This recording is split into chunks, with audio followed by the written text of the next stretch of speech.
ਅਗਲੀ ਜਿਹੜੀ ਹਰਜੋਤ ਸਿੰਘ ਜੀ ਗੱਲ ਕਰਦੇ ਜਾਈਏ, ਜਿਹੜੇ ਰੂਸ ਦੇ ਰਾਸ਼ਟਰਪਤੀ ਪੁਤਿਨ ਨੇ ਉਹ ਅਗਲੇ ਹਫ਼ਤੇ ਈਰਾਨ ਨੂੰ ਜਾ ਰਹੇ ਨੇ। ਕ੍ਰੈਮਲਿਨ ਨੇ ਜਿਹੜੀ ਇਹ ਜਾਣਕਾਰੀ ਦਿੱਤੀ ਆ।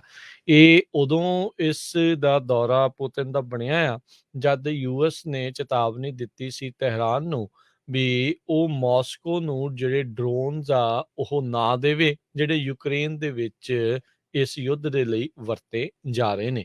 ਆਉਂਦੇ ਜਿਹੜੇ ਆ ਮੰਗਲਵਾਰ ਨੂੰ ਜਿਹੜੇ ਪੁਤਿਨ ਨੇ ਉਹ ਤਹਿਰਾਨ ਦੇ ਵਿੱਚ ਜਾਣਗੇ।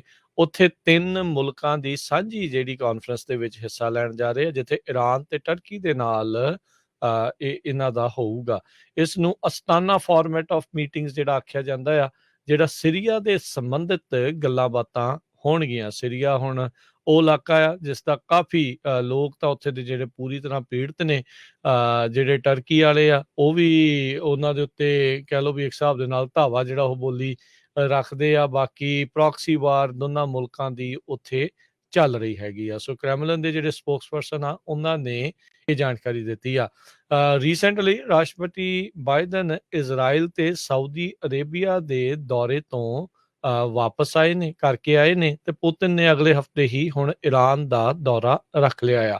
ਈਰਾਨ ਦਾ ਜਿਹੜਾ ਨਿਊਕਲੀਅਰ ਪ੍ਰੋਗਰਾਮ ਤੇ ਉਸ ਦੀਆਂ ਜਿਹੜੀਆਂ ਗਤੀਵਿਧੀਆਂ ਨੇ ਉਸ ਇਲਾਕਿਆਂ ਦੇ ਵਿੱਚ, ਇਸ ਦੇ ਉੱਤੇ ਕਹਿੰਦੇ ਮੁੱਖ ਤੌਰ ਦੇ ਉੱਤੇ ਗੱਲਬਾਤ ਕੀਤੀ ਸੀਗੀ ਰਾਸ਼ਟਰਪਤੀ ਬਾਈਡਨ ਨੇ ਇਜ਼ਰਾਈਲ ਤੇ ਸਾਊਦੀ ਅਰੇਬੀਆ ਦੇ ਨਾਲ। ਸੋ ਹੁਣ ਟਰਕੀ ਦੇ ਰਾਸ਼ਟਰਪਤੀ ਅਰਡੋਗਨ ਦੇ ਨਾਲ ਤੇ ਇਰਾਨੀਅਨ ਜਿਹੜੇ ਲੀਡਰਸ ਆ ਉਹਨਾਂ ਦੇ ਨਾਲ ਪੁਤਿਨ ਕੀ ਗੱਲਾਂ ਬਾਤਾਂ ਕਰੂਗਾ, ਇਸ ਦੇ ਉੱਤੇ ਜਿਹੜੇ ਯੂਐਸ ਵਾਲਿਆਂ ਦੀ ਤਿੱਖੀ ਨਜ਼ਰ ਰਹੇਗੀ। ਜੀ, ਅਗਲੀ ਖਬਰ ਵਿੱਚ ਚਲੀਏ, ਸੀਰੀਆ ਤੋਂ ਆ ਰਹੀ ਹੈ। ਸੀਰੀਆ ਦੇ ਵਿੱਚ ਯੂਐਸ ਦੇ ਇੱਕ ਡਰੋਨ ਨੇ ਆਈਸਿਸ ਦਾ ਲੀਡਰ ਮਾਹਿਰ ਅਲ ਐਗਲ ਉਸ ਨੂੰ ਮਾਰ ਦਿੱਤਾ ਹੈਗਾ। ਆਈਸਿਸ ਦੇ ਟੌਪ ਦੇ 5 ਲੀਡਰਾਂ ਦੇ ਵਿੱਚੋਂ ਇੱਕ ਲੀਡਰ ਇਹ ਜਾਣਿਆ ਜਾਂਦਾ ਸੀ।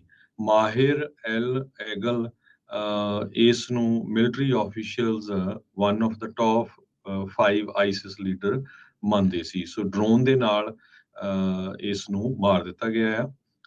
ਕਰਨਲ ਜੋ ਬੋਸੀਨੋ ਸੈਂਟਰਲ ਕਮਾਂਡ ਜੋ ਯੂਐਸਏ ਦੀ ਹੈਗੀ ਸੈਂਟਕੌਮ, ਉਹਨਾਂ ਨੇ ਦੱਸਿਆ ਵੀ ਆਪਾਂ ਆਈਸਿਸ ਦੇ ਪਿੱਛੇ ਆ। ਉਹ ਠੀਕ ਆ ਵੀ ਓਪਨਲੀ ਨਹੀਂ ਅਸੀਂ ਜੰਗ ਲੜ ਰਹੇ, ਪਰ ਡਰੋਨਸ ਦੇ ਨਾਲ ਇੰਟਰਨਲੀ ਉਹ ਆਈਸਿਸ ਨੂੰ ਪੂਰੀ ਤਰ੍ਹਾਂ ਖਤਮ ਕਰਨ ਦੀ ਪਲੈਜ ਕਰਦੇ ਹੈਗੇ ਆ। ਕਹਿੰਦੇ ਭਈ ਇਹਦੇ ਨਾਲ ਐਸੋਸੀਏਟਡ ਇੱਕ ਹੋਰ ਬੰਦਾ ਵੀ ਮਾਰਿਆ ਗਿਆ ਹੈਗਾ ਜੀ।